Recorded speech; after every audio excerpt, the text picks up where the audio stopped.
Bueno, finalmente un comentario sobre los Estados Unidos. No sé si me estoy quizás yendo demasiado lejos, ¿no? Quizás hago un comentario sobre los Estados Unidos menos, hago un comentario sobre la economía internacional rápidamente. ¿Perdón? China. Sí, pero ¿cómo hago? No, me tienen que invitar otro día.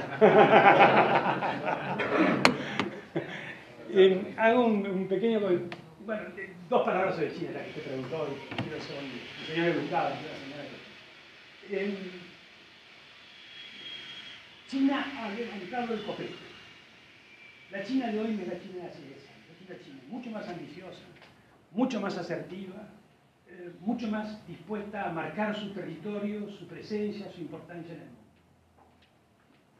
mundo. Ese cambio, China había crecido durante 30 años rápidamente, fortaleciéndose, pero como un chico modesto, ¿no? Perdón. Sí. Gracias. Muy amable. China había crecido un poco sin mostrar su fuerza, sin mostrar su poderío. Eso cambió. El presidente actual y el sistema ha cambiado eso. China se vuelve asertiva, ha fortalecido enormemente sus fuerzas armadas. Y el símbolo más claro de esto es algo que ustedes pueden leer, sí pueden leer en los diarios, pero hay que interpretarlo, que son los conflictos que tiene China con todos sus vecinos marítimos en el mar de China, el mar del norte y el mar del sur, el mar amarillo y el otro. Conflictos que tienen, por definiciones, de dónde comienza y dónde termina el mar territorial. China ha llegado, en los últimos 2 años, a construir islas, digamos, construidas por la ingeniería contemporánea, para poder decir que esto es mi territorio. Es como si nosotros construyéramos a 300 kilómetros de Argentina, en el medio del Atlántico, una isla, y dijéramos, bueno, pero esta zona de exclusión de los británicos no se aplica porque acá hay una isla argentina, y le pusimos una bandera. Eso es lo que han hecho. Hasta eso han llegado. Lo interesante del conflicto es un conflicto con Japón, con Taiwán, con Indonesia, con Brunei, con Malasia, con Vietnam. Con todos tienen conflictos territoriales por la definición del mar. ¿Qué es lo que está en juego? ¿Por qué se ha vuelto tan importante? Y lo que está en juego es lo siguiente.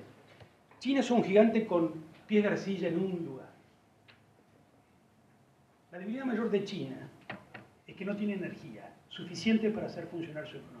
China importa diariamente, hoy en día, 8,5 millones de barriles de petróleo. Consume 15, los Estados Unidos consumen 18, pero la mitad, más de la mitad, lo importa. ¿Y por dónde lo importa? Un poquito por tierra, de Rusia, etc. Pero muy poquito. Y los proyectos que han hecho con los rusos aumentan de 1 millón de barriles, que es un montón, pero lo importan por el estrecho de Malaca.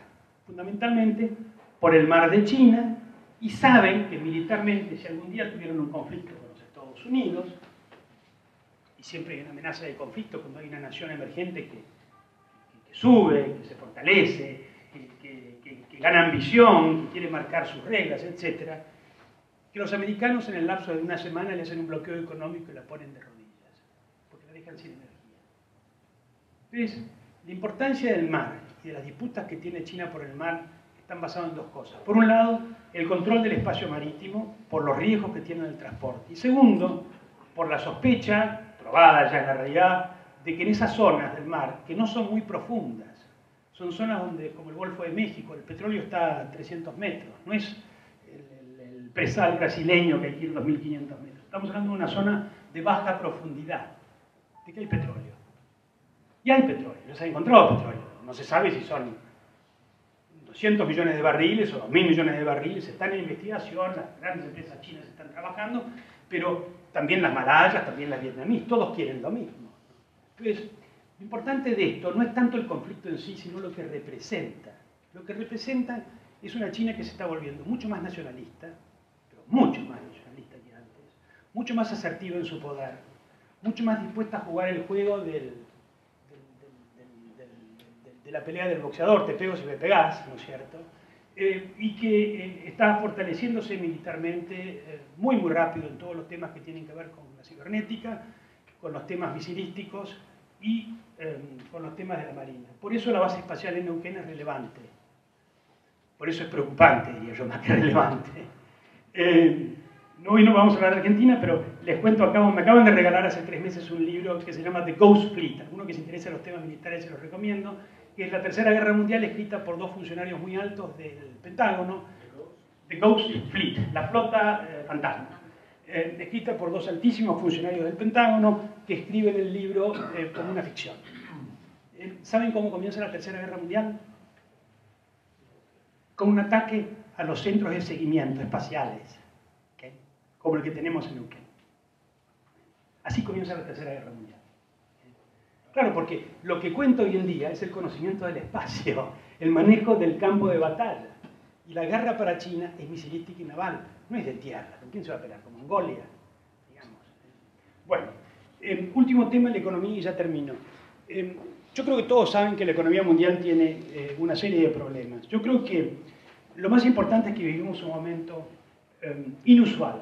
Vivimos un momento con tasas de interés bajísimas, con políticas monetarias extraordinariamente expansivas, con crecimientos que no son horribles, pero que son muy bajos, con un cierto nivel de estancamiento o de bajo crecimiento, pero con crecimientos que, si bien no son muy bajos, son menos que lo necesarios para satisfacer las tensiones sociales y políticas. Ese es el tema. Digamos, la revolución industrial inglesa, cual todo el mundo habla, se hizo con crecimientos del PIB per cápita del 1,5%. Entonces, cuando el mundo dice estamos creciendo poco porque crecemos al 3%, no es poco.